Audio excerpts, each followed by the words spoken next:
All right, today we're going to take a look at chapter 6, which deals with visualization, icons, and color. Turn my mouse on here. Maybe.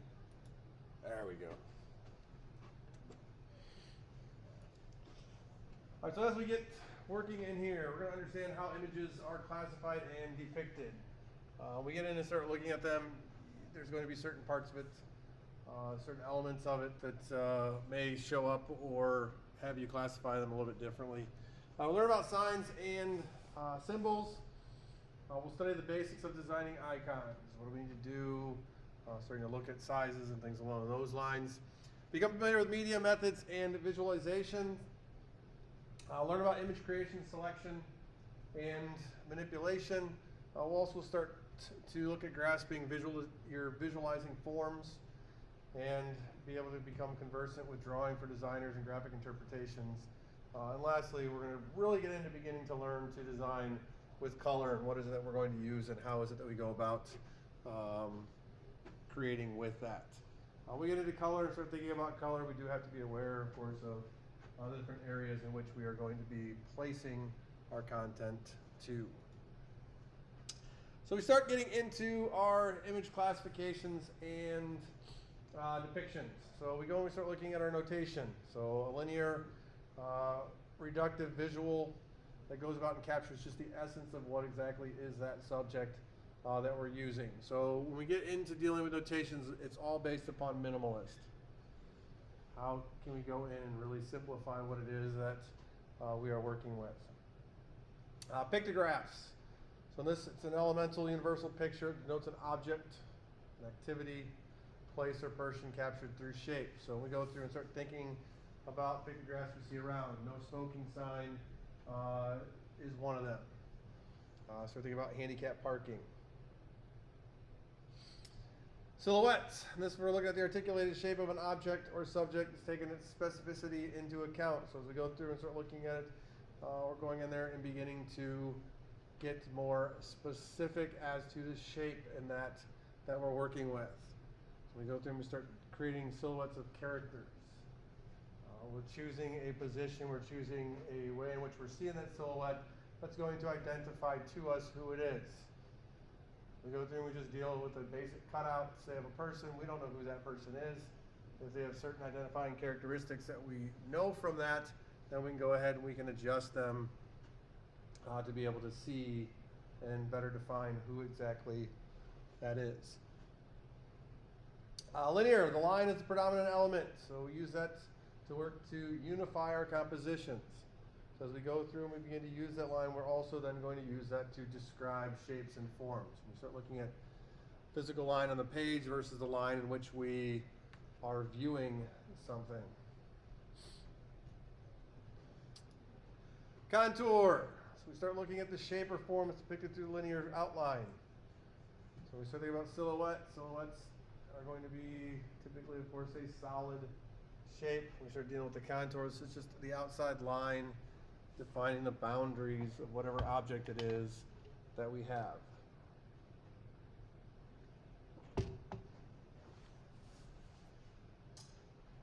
Light and shadow, or if we start talking about modeling. So when we do this, we're going to go in and start to work with our lighter areas, our shadows, to help give us the form. So really what we're doing though is we're using light and shadow to create a three-dimensional appearance of an object that's of course inside of a two-dimensional plane. So how are we using that? We can use that to go in and focus on specific areas as we go through and draw it. Chiaroscuro, of course, is dealing with lights and shadows and on an extreme side of that. So think back to the drawing class. Has everyone in here been in one of your drawing classes already? Yes? No? Yeah? How many people in here love their drawing classes? Nobody? Okay. I'm not a fine artist in the sense I don't do a lot of drawing. I know but that's some areas that some people do very, very well with, and that's the way they want to go through and pursue. Naturalistic. So in this case, it's a visual appearance or style that's created by full color or tone using lights and shadows as well to attempt to replicate an object as it would be perceived inside of nature. You may also even hear this called realistic. So trying to give you an appearance of that object in its full environment and make it appear, again, more realistic. Naturalistic meaning it appears as though it's a natural object. Expressionistic. So in this case, it's visualization characterized by highly stylized or subjective interpretation. When we start working with expressionistic, there is no adherence to what we consider natural appearances. So in this case, naturalism, of course, is that realistic side of it. Expressionism is going to take it, or expressionistic is going to take it in and allow us to stylize it based upon the designer's interpretation. So what exactly does these look like then if we go in and we place them into images? So here you'll see some simplifications based upon the image classification. So this is a simplistic tree. So you can go through and start to look at how they go about representing these. So you can see the notations up there. Going in, indicating certain parts. You start looking at comparisons. How do these work through? How do you start to break them down? How do you identify each one and place it into an area? You look at the naturalistic. Again, realistic looking tree. We're using lines. We're using light. We're using shadow to allow us to begin to see the form of the canopy. Linear, we're using just lines. We may use a little bit of hatching. We look at the pictograph, comparing a pictograph to a silhouette to a contour. What do you see as the differences with that? A lot of times we get into the contour. You're going to see they add a few of those little strokes there to indicate where the trunk comes up and splits. A lot of times on a contour, you probably won't even see those. The real focus is the outside boundaries of it, and you're not trying to go through and add anything else to the inside of it. So you can see, depending on how much detail you place into it, you may find that some people look at it and maybe the pictograph one that's on here, they may interpret as a silhouette. Again, similarities between the two. The difference typically, of course, was a pictograph. We're keeping it simplified. And on a silhouette, we're adding those specificity. So we're adding those specific elements to it. Maybe identifying a certain part if we did it from a tree standpoint. So this, for some, may go through and you may find that as we start to talk about them or as you start to explain them to somebody, you may use a little different term in here. Now we go in and begin to work with them. We also look at how we go about then ultimately classifying these images. So the first part there, we're looking at different ways to go through and classify them based upon that look of them. We go through and we start to look at it and classifying them then into these three categories are all about how they're ultimately depicted. So are we going through dealing with representational? So in this case, we're trying to attempt to replicate that image or that object. So what exactly is that object? How are we trying to go in and make it look? So we want people to actually go in and be able to recognize what exactly is this. So essentially we're providing to them a pictorial or a figurative image to it. We go through and say draw a tree, representational of the tree. That's what we're getting over there. The one we have in the middle then is our abstraction. So what are we doing in abstraction? We're going to go ahead and we're going to simplify things. Or typically we're going to simplify it. And then we're going to go in and we're going to determine what are the different pieces that go onto it. We can go through and we can essentially deconstruct it and then construct it back together in whichever form we want it to go in and see. So really what we're doing with an abstraction is we're distorting what it is that we see. So distorting reality takes us into an abstraction. And the last one we have in here is non-objective. In this case, it's purely an invented image. So you as the artist are deciding what are you going to put on the page. to go in there and show us what exactly it is that we're looking at. So in this, it's non-representational. How you choose to simplify it, what are the pieces that you use is up to you. So in this case, they're using a calligraphic stroke. When you see it brings up, showing essentially the line coming up as the beginning of the tree. And then they use simply some additional arcs as it goes through on the stroke to create what's there as the canopy. Now when we get past those, we get into looking at signs and symbols. So what exactly is the difference as we go in and work with it? You're going to find that as you talk to people, as you work with people, as you start to deal with clients, that a lot of what's used inside of here, when we start talking about sign, icon, symbol, will end up becoming kind of muddled, because they're going to say something to you and then they're going to explain it to you and you're kind of like, oh, that would be more like an icon. But okay, we'll make you a symbol. So as you start to work with them, understand what they are, but also when we get into dealing and working with clients, make sure that you're talking to clients, those clearinghouse type questions, to really make sure that you understand what it is that they want you to do for them. So we go in and start looking at it. So when we deal with a sign, it's a visual mark or part of language that denotes another thing. So we go through, we start looking at dog, and we add in a pictograph of a dog. Those are both signs that are there to indicate that that is a dog. We go through and we start looking at money. So we go through and start to build it. What is that visual mark that you're creating?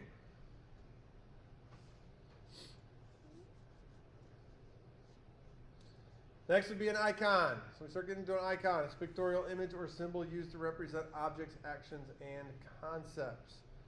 So when we go through and start looking at it, we're trying to go through and look at what is it we're building, what is it we're showing, and making sure that whatever it's representing, that we have the image, it's recognizable, and that the quality that we actually have with the object is shared with it as well. So we go through and start looking at things like a magnifying glass on your desktop. It's a desktop icon. I'm familiar with that one. So what is it that we're going through and choosing to allow us to look at it? So we look at something that's designed to be built upon the elements or the form of it. That's the magnifying glass. So it's the elemental form. We have that available to us that we can see. We look at something from an arbitrary standpoint. We use an example of a radioactive sign.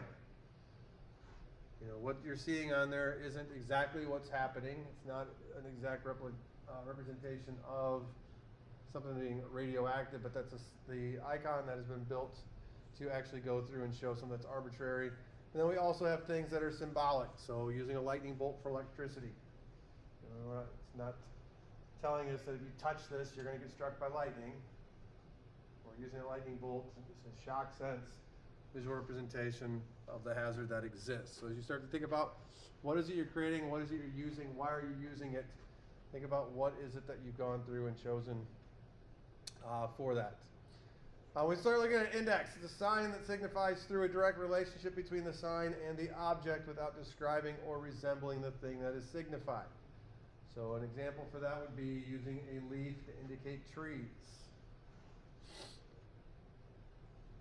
We can also go through and we can start looking at the use of a pacifier to indicate that somebody, the infant that is there. We can look at proximity. How are things placed near one another? So we go through and you see the diver flag floating on the top of the water. It's not saying that our diver is right there. It's saying that our diver is in the area, making you aware of what is going on with it. So as we go through, we start to think about what we're using. How can we go through and break it down? This is where we talk about getting into breaking down objects. So anytime we go through and we start designing things for a company or client, product, things along those lines, think of everything that goes and attaches itself back to that client. So when we jump back, if you think about when we talk about brainstorming, all those elements are capable of coming in and becoming an index to identify that object that we're going to be seeing. We can go and we can look at symbol. It's an image that has an arbitrary or conventional relationship between the signifier and the thing that's actually being signified. So what happens with this is we ultimately go through and start to look at and understand the associations that are there.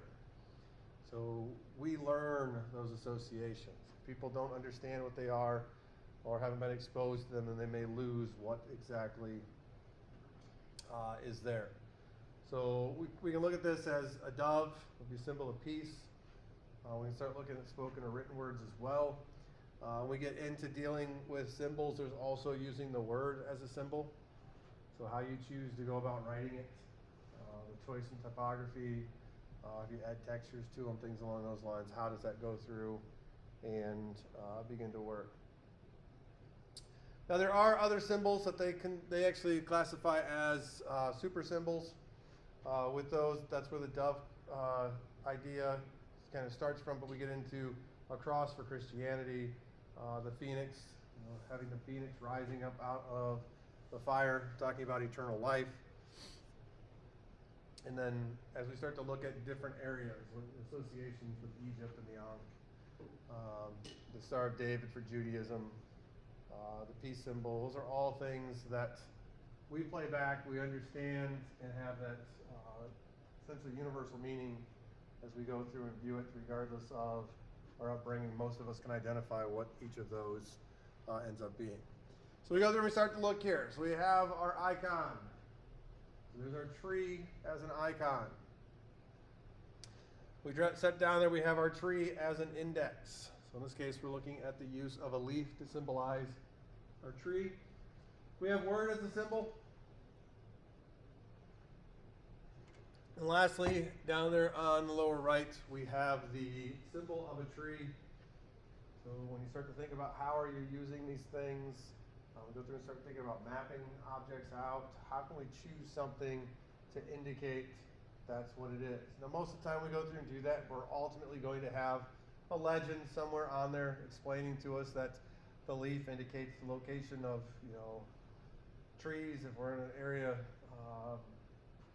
that we're working with, how are you signifying key objects? We start getting into mapping key objects that people may want to go through and visit. Of course, here's our airplane flying through a circle, right? Anyone not know what this is? Yeah, we're good. Peace, right? Peace, love, and happiness. And then we have some other signs and symbols as we go and start to think about what are we working with, how are we using these, breaking things down. So as you start to look through these, as you look at them, anytime you encounter something new, look at it and determine, do you know what exactly they're talking about? Does everyone know what there's the two columns on the left and that second top item? Does everyone know what that is? Does anybody not know what that is? It's okay. It's the one most people don't know. Which one? The one that's got the phone with all the little buttons. I have no idea what that is. What's that? I have no idea what that is. So it's for TTY, for people who are hearing impaired. They can use the phone. It's capable of that. It goes through dispatches and they type out what the words are for them to read. So as you get into things like that, start to understand, especially on something like this. So we're dealing with disability access. If you don't have a condition to go in that would make you start to look for these things, understand what they are. So looking at the CC, closed captioning down there, large print access, the hearing, so that's an amplifier. You'll find that symbol on some phones that'll be around, like public access phones that are in locations. You'll see that on there. You can push that and it actually increases the volume of the headset. So just become more aware of things as you go through and start to look at the symbols. And like I said, if you see something that's new to you, like, what is that? That doesn't make any sense. Look it up. Figure it out. Continue to expand what it is that you understand when it comes to, in this case, signs and symbols. So what do we have to do when we start getting into or asked to design some icons? Well, when we get into it, we start looking at who is the audience and what are their specific needs. So when you go back and we think back to disability ones, what is it that we're trying to communicate to them? What is it we want them to know, see, understand? What is it we want to say? Now, when we go through and look at it, most of those things that were up there, we don't really know unless we dig into them, or unless you've been exposed to them enough. So understanding our audience and what it is that we're doing. What size are the icons going to be seen? So we start to think about this. We deal with icons. Are these icons going to be printed? If so, how large? Are they going onto a screen? How large? How much real estate do we have available to go through and begin to work with? As we start to think about it from the standpoint of placement, also deals with the context. Where are they going to be at? What's going to be the surrounding environment? Are we dealing with an area that we have high contrast? Or are we dealing with an area where we don't? How many things are on the screen as we're working with it? What is it we're trying to communicate? What are we trying to say to them? So again, we go and we start to break those things down. How reductive or elemental do they actually need to be to work? You start thinking about your cell phones. Think about what you're seeing on there with icons. How much space is available? Phones have kind of gotten now to where there's a little bit more consistency overall with screens, resolutions, and that, to where there isn't a huge difference between whether you're using an Android device or whether you're using an Apple device. Most of the other devices have kind of gone away when we start looking at it from a phone. I don't know, does Windows still even make a phone? No, I didn't think they did. They jumped into it and they were making one for a little while. So you're really at the setup when you start talking about smartphones. You're really dealing pretty much with either Android based or it's iOS based. So with that, what do you have on there? What are you working with? Where are they going to? Screens are consistent. Are they part of a system? Now we go through, we start to talk about that. Looking at a system, we're doing something for a business. There are going to be those icons all throughout everything that business does. How do we keep those consistent? So we're going through, we're starting to look at repetitive elements inside of there. And then we go through and start to look at it, what style is actually going to work and what style is actually appropriate for what it is that we are creating. So we go through and we start getting into some design tips. You've been asked to design an icon. The first thing is select commonly recognizable images. So as we go through, we start to choose things. Make sure that your audience is going to recognize what it is that you're trying to depict with it. So as you start to think about all of the elements based upon what it is you're doing, what is it that people are going to recognize? And a simple way to start to work with that is start just talking to people. You go in there and I want you to create an icon for mashed potatoes. What are people going to start doing? What are they going to look for? What do you think about when you see that? Accurately depict the shape of the object. Now as we go and begin to work with it, depending on what it is that you're choosing, depending on, again, how specific it needs to be, you need to make sure that you choose an image that when people look at it, they go, oh, I know who that is. So we go through and we think about it. What would Mickey Mouse look like if we decided to depict his head from the side? Would it look like, would everybody see that and go, oh, it's Mickey Mouse? No, you wouldn't. So as we go through, we start to choose things. Think about what represents the best shape of it. The same thing, think about a car. What if to indicate a car, we decided to use the front view of the car? Or the back view of the car? Or the top view of the car? Or the bottom view of the car?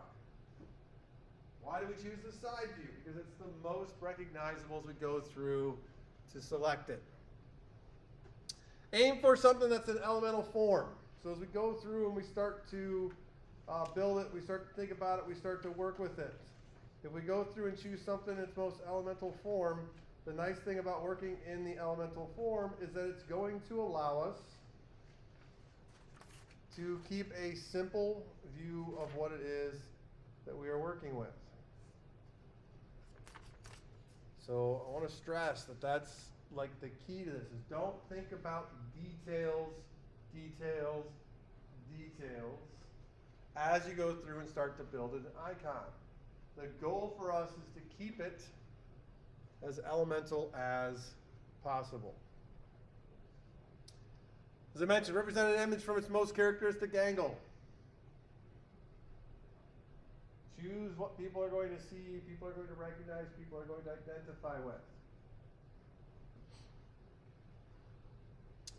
Treat all icons in a system consistently. So as we go through and we start to work with them, we have to be aware of what's going on, what's been used before, what already exists inside of there. Digging into that, as we start to deal with colors, what is the style of them? And let's keep those consistent all the way through. And then use a consistent single light source on all icon objects. Don't put a bunch of lighting into there. If you think some of the early icons inside of iOS, they all had that little highlight to them. I don't know if anyone remembers them. But they used to be set, they'd always have a little highlight to them. So when you went through and you designed them, that was actually done inside of the system itself.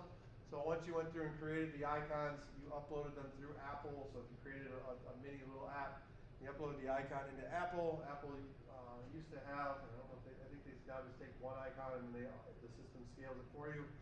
But you used to have to upload 3 different icons into. Do you still have to upload 3?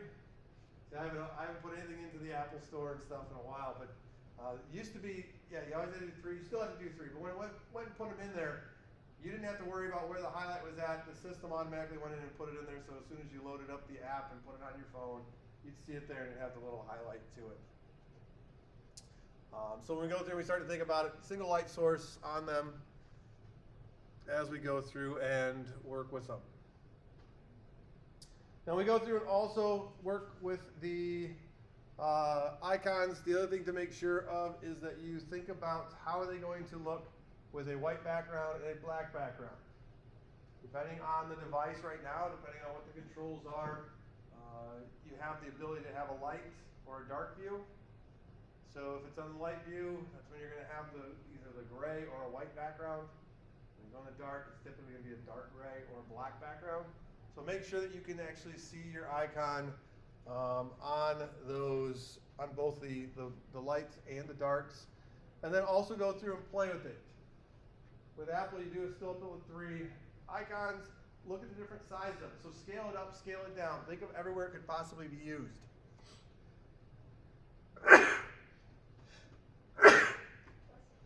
Thank you. I'm allergic to class. Everyone's got to go. So as we go through, we start to scale it. That's the key anytime we start to work with anything that has the ability to end up on various screens, is just take a look at it in all different sizes. And even if it's something that's meant to be read on a desktop, what does it look like on a smartphone? How does it go through and play? And that's where we do a lot, even when we go in and start thinking about stuff from a web standpoint, going in and look at responsive design. So as the screen size changes, how does the layout change as well? Media methods and visualization. So we go through and start to look at this. What is it that we can go through and work with? How can we go about creating what it is that we're going to showcase? So starting to look at what are some of the tools, what are the different media formats that we can use, and then how do they actually differentiate from one another? So we start getting into the idea of working with illustrations. How are we using illustrations? What are different media styles and that we can use as we get into illustrations? So what medium are you going to?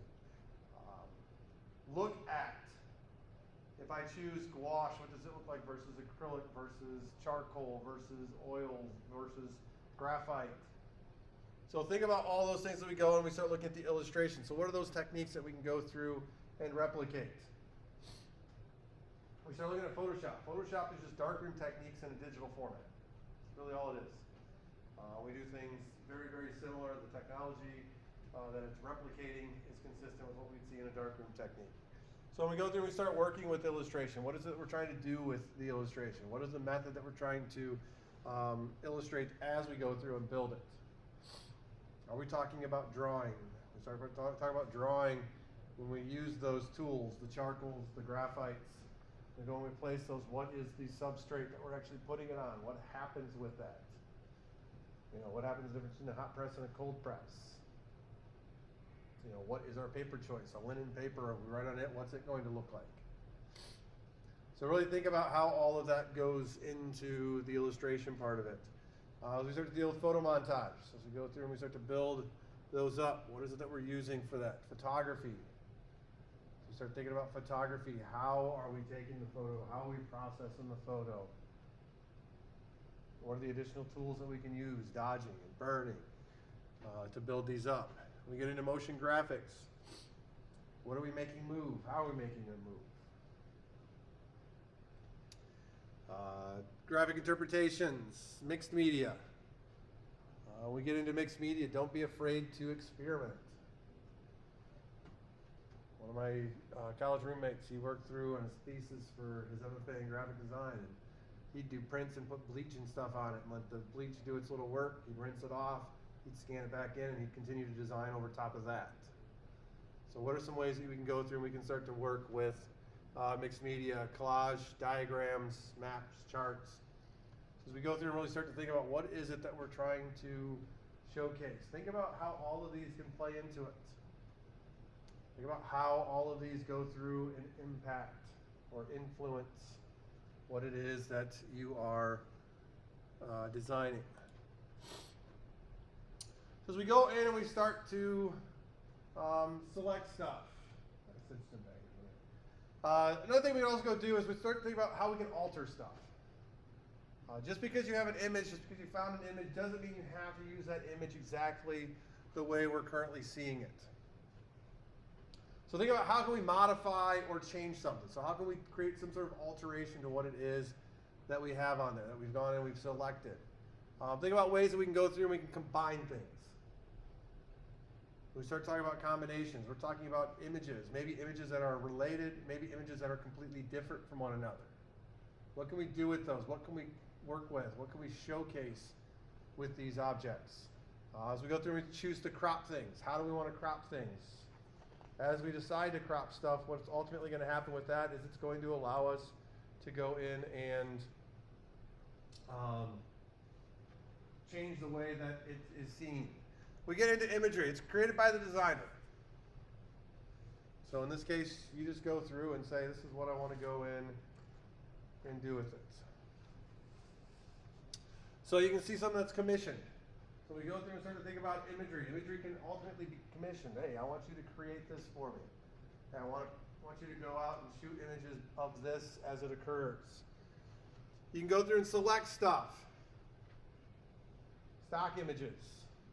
You have an Adobe Creative Cloud account, you have access to Adobe Stock, which allows you to bring those images in and work with them. And then once you decide, or the client commits to it, you can go through and you can purchase those and use them in full size inside of your designs. And then sometimes we just go through and we find things. So like I said, we get into image manipulation, alterations, combinations. We talked about cropping. So what area do you want to show and why do you want to show that part? We go through and we start getting into things like video. So when you're shooting stuff for digital video, each of these shots that we talk about working with. Extreme close-ups, medium shots, long shots. What is it that we're showing inside of there and why are we showing that? Deliberate camera angle and viewpoint. So in this case, we want to go through and start looking at point of view. So what is it that we're seeing from our camera? So what is it that we're showing? Think about how you can go through and you can juxtapose different points of view to help us understand the story better or the narrative. As we go through and we start to design, you'll hear that word from me all the time. There's a narrative to it. What is it you're trying to get the audience to think when they see it? When you design an icon, what is it you want your audience to think? It's showing this because of that. So as we start to look at it, there's always that narrative that's going on. When you're going through and you're starting to think about stuff, you talk about that internal monologue. What is it that we want the person who's viewing it to think? What is it saying to them? How is it communicating to them? Do we have a camera moving or is it still? Why is it moving? What's the purpose of it? If it's still, what are we trying to showcase with that?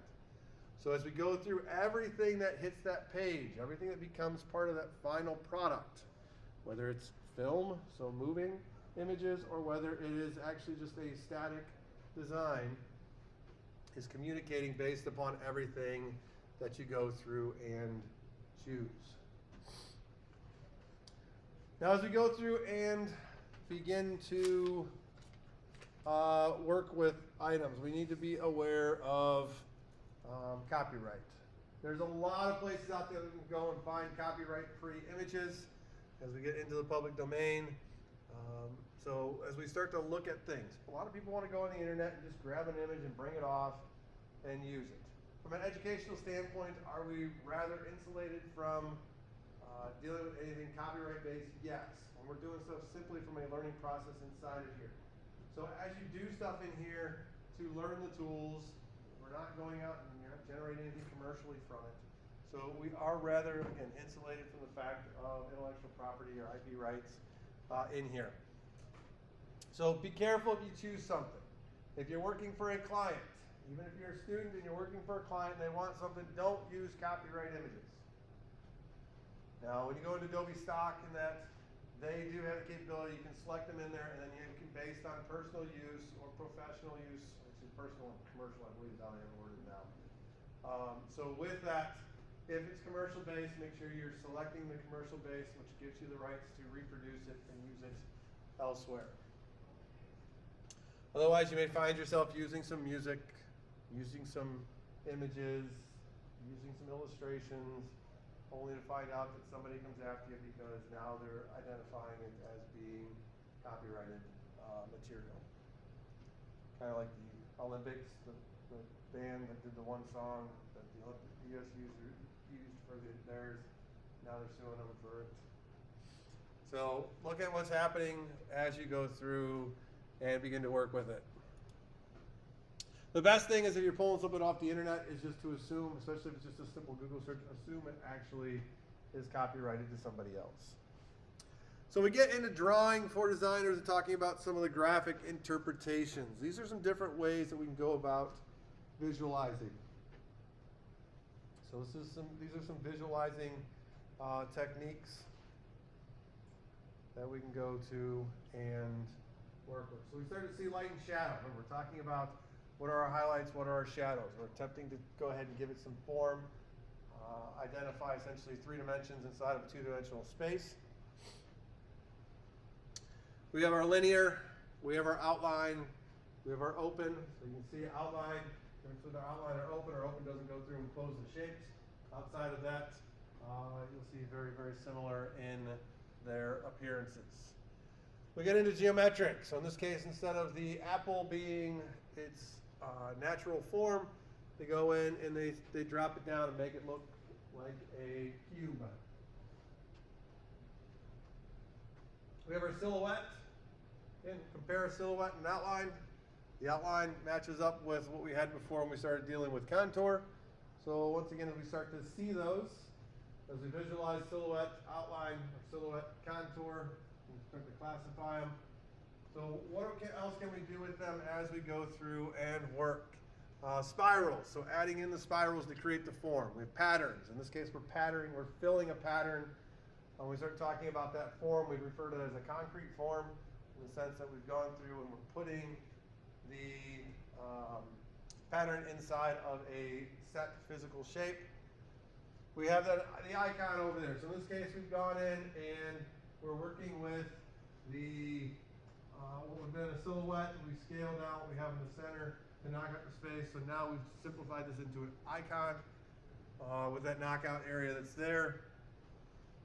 We have varying line weights. So as they list on here, changing line weights. As you go through and draw, showcasing some shape. What starts to happen as we do go in and change our line weights is similar like we do with light and shadow, creating some 3-dimensional shape to it, form to it. We can create that also with just varying the line weights, and it takes away the necessary details. We have the ability to add textures to objects. As you see, cropped. In this case, we've gone in and we've taken something that matches up very similar to what we had up there for the linear, and we're just cropping off part of it. And we're using a box to indicate that. Sketch things out transparent so when we overlay objects. And then don't be afraid to sit there and think about how can I work with positive, negative space or positive, negative shapes.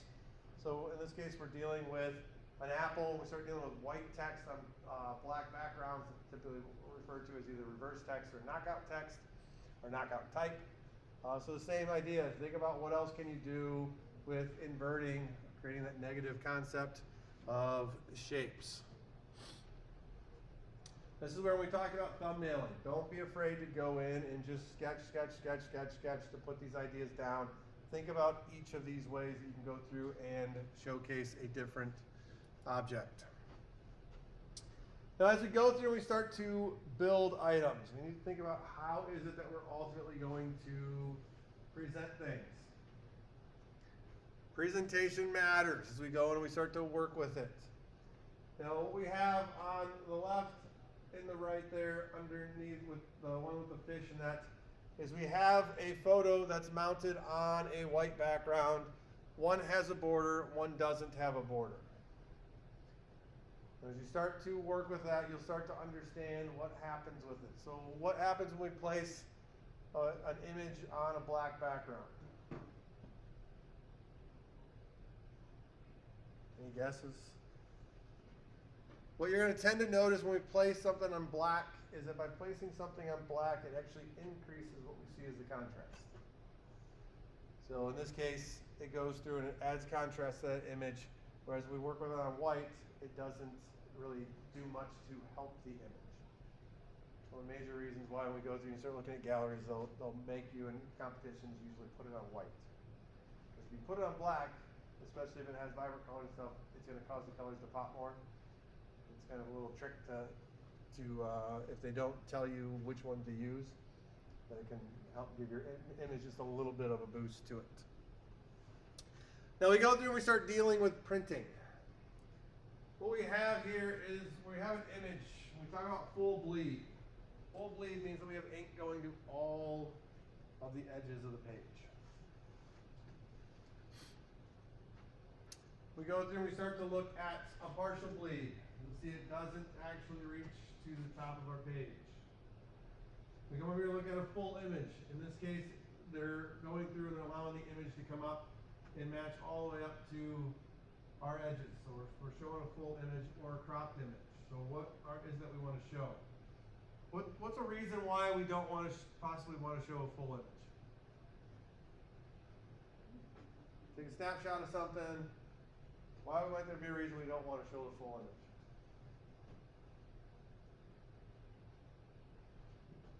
Anything?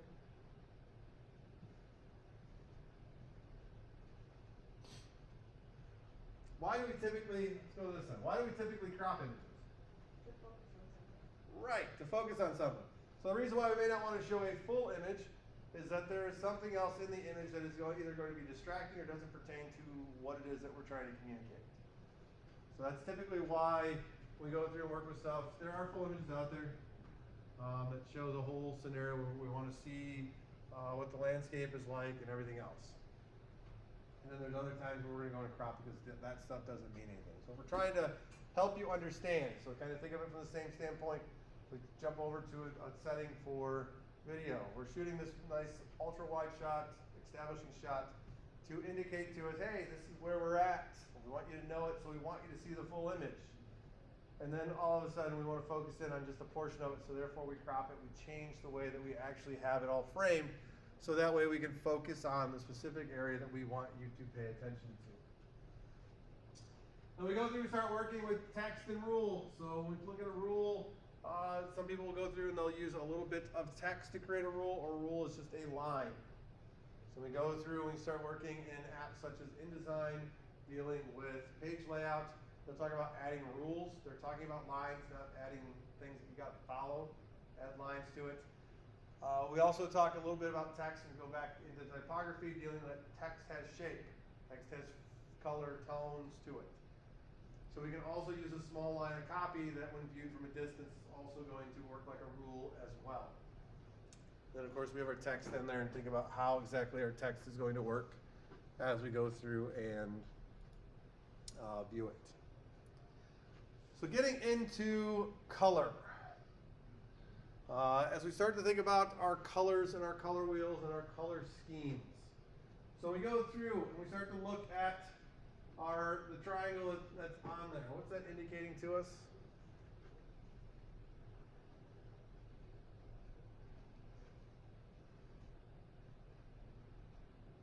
So yellow, blue, red, that's one example of a triadic color scheme. So these are all three, they're equidistant on the color wheel.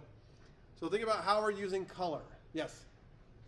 So I've done that a few times, like kind of just with like across from each other on. I always seem that it seems like very often one combination that you get. So as you go through to work with it, the key with it is making sure that you actually are choosing colors that are exact across. And then depending on what you're using for the medium, can play into it a little bit. The thing that gets odd a lot of times, especially if you're choosing complementary colors, sometimes depending on where you're at, they get, I'll say, muddled to a little bit. But the whole design there, of course, is that there's high contrast when you go directly across 180 degrees. In the choice of it, if you're mixing your own colors, that's sometimes a challenge with it. Because if the mix isn't exactly right, then you're going to have a shift in one color.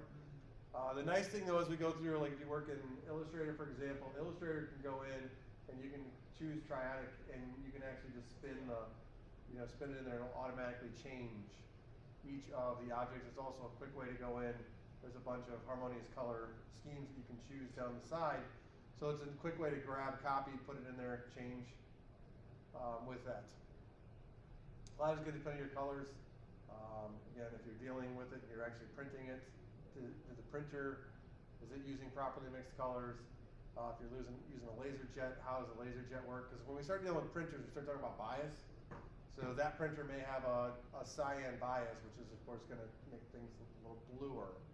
So when you choose colors, it's actually pushing more cyan into it. So as it goes through and print, it's not an accurate representation of all three colors.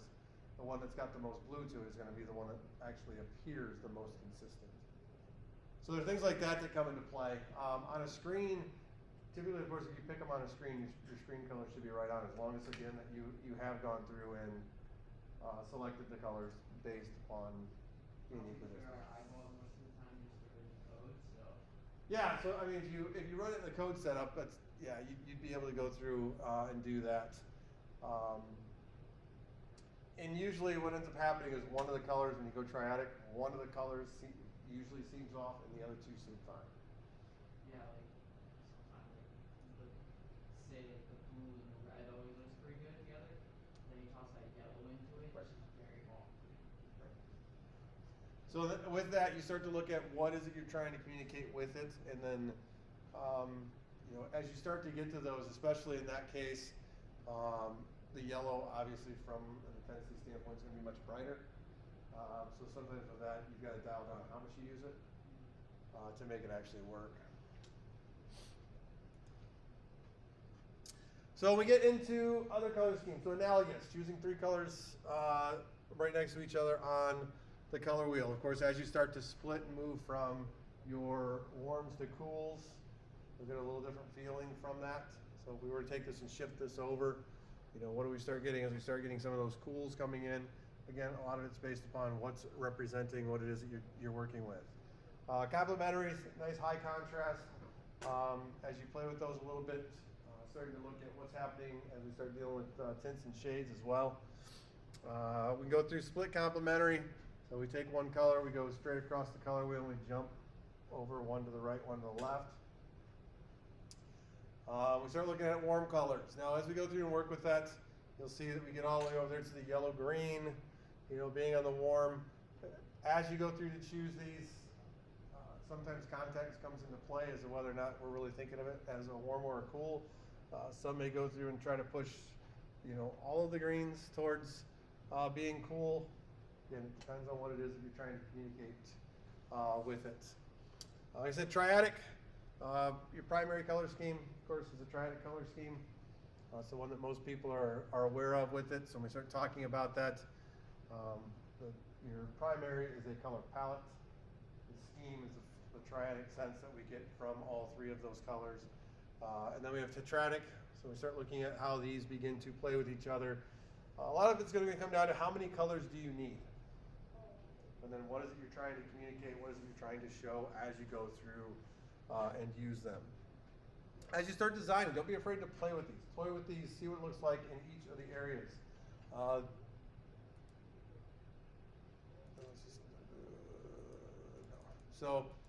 The other on here that they don't really go in and talk about is just sitting down and going monochromatic. So using a single color, and then you going through and starting to deal with tints and shades, and how can you play with those tints and shades to make it work as we go through on the designs.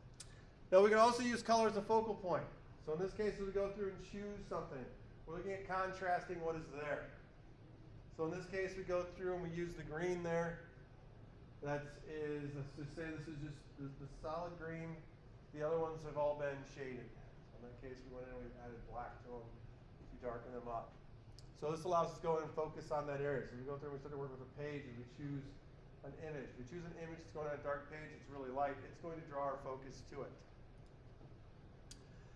So cool colors and warm colors. As we start to think about it, what is it that we are trying to communicate to our audience? What do we want our audience to see and feel as we go through and design it?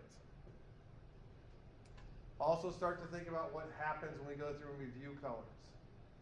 We put colors on a page, what colors come forward, what colors go back. We start to look at that, it's going to be there. You start mixing colors on a page, and some come at you and some fall away. They get really hard to read. The other thing is we'll end up with eye strain, so the more that we look at it, the less we're going to want to continue to look at it. So what are some best practices to kind of get used to? Well, first off, always think about why you're choosing the colors. Think about what happens with that, so symbolically and culturally. Culture is one area that we don't often think about, but this day and age, with everything that we do, potentially going onto the web, it's viewable anywhere in the world. So what is it we're choosing? Why are we choosing that colors? The other thing we start looking at, what's the symbolism of the colors? So you go back and you start thinking in your art history and what colors were chosen to showcase certain things. How does that play into it? The brand. Who is your brand? What are your choices for color? If you're looking at people, and you also have to always keep in mind your audience. So who is the demographics in which you're going to be viewing this, that you're designing this for, that you're going to actually be taking this and putting this out there for. So we start looking at our color. We have to understand, what does our audience think about those colors? Where is it going to be at? What's going to surround it? Do you want the design to be there and recognizable if somebody's looking for it, but disappear if they're not looking for it? Start thinking about what happens when we start selecting hues.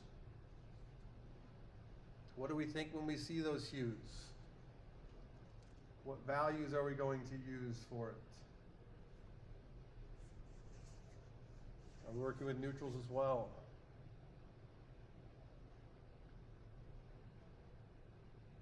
How can we control the eye? We started talking about that line before when we talked about drawing. We also talked about the line. It's the way you see it through, a through line that's inside of any designs. How can we go through and use color for that?